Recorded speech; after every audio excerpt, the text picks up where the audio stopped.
All the while, the humanitarian catastrophe worsens across the enclave, particularly for young people caught in the crossfire. To expand on this, let's turn to the thoughts of Rob Williams. He's the CEO of War Child UK, an organisation aimed at helping children in war zones.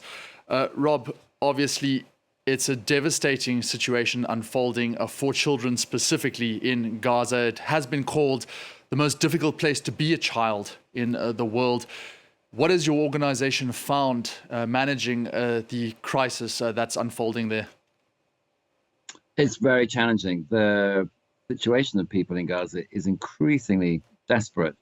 So right now, our job is to make sure that if people have been displaced, and 1.9 million people have been, that we support them to get access to the basics that they're going to need to survive. So we've been distributing blankets and mattresses and cooking sets to as many families as we can.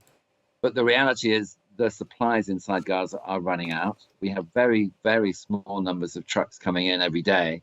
So if you're a family and you've been moved south down to near the border crossing at Rafah, you might have access to some aid distribution. But what that actually means is you will spend 6 hours a day queuing for a distribution of bread, and you will probably get about half as much bread as your family needs to survive. And so you will be seeing your family losing weight.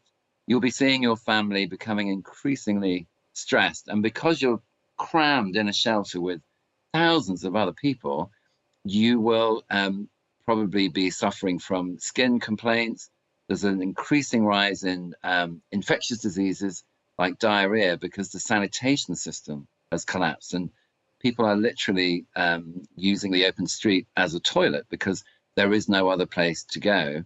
So the conditions are incredibly desperate, and they're getting worse by the day because there is less food coming in than Gaza needs to feed itself. So gradually the population is becoming weaker and more hungry and sicker. Now, you've obviously worked in places like Sudan, Syria, the Rwandan genocide. You also were familiar with what happened there.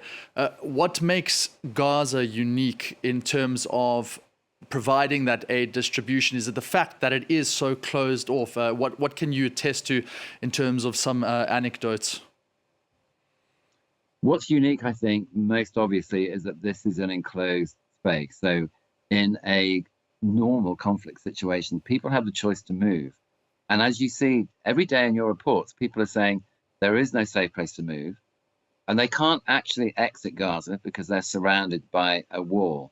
So that makes the fact that the bombardment is continuing, even though we know that civilians are dying in very large numbers, that is incredibly, incredibly difficult for civilians living in this space.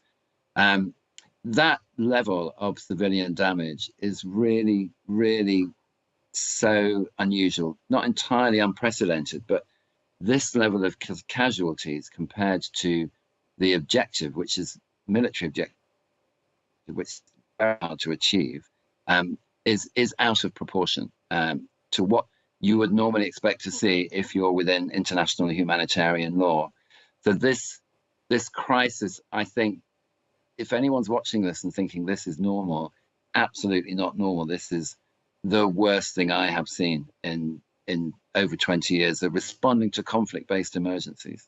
Very strong statement there, Rob Williams. I'm sorry, we're going to have to leave it there. Wish we could dive more into this, but that's Rob Williams coming to us from the United Kingdom, where he is the CEO of War Child, and just talking about the humanitarian situation there in Gaza.